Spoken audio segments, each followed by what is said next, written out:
এই वीडियो पूरा देखिले तुम 1 मार्क पक्का हो। क्वेश्चन रे कौन कहला गोटे वृत्त अच्छी जार व्यासार्ध होची आर आउ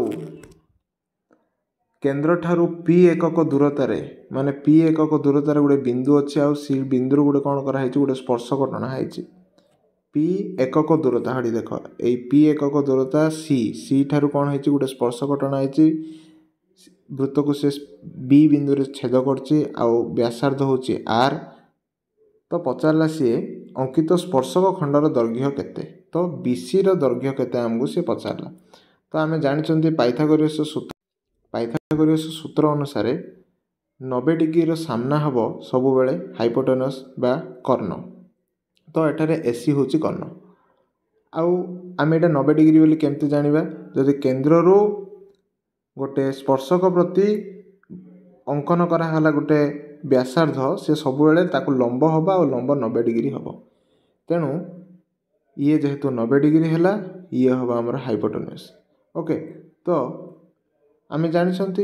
एटा काढिया पई बीसी बाहर करिया पई हम कोन करा जे पड़ियो हमर हाइपोटेनस रो एटा फेटाण करिवा तो एसी स्क्वायर फेटाण एबी स्क्वायर एसी रो दैर्घ्य केते पी देछि पी एकक दूरता हैला पी एकक दूरता आ एटा आर व्यासार्ध तो पी रो स्क्वायर फेटाण आर स्क्वायर हैला आ BC square is equal to ए सूत्रटा जेहेतु बीसी कड़ा हैछि तार रूट ओवर दिया हैछि यदि बुझुनी पुणी थरे देखो सिंपली एटा कोन हैछि H square is equal to P square plus B square सूत्र रे हैछि ओके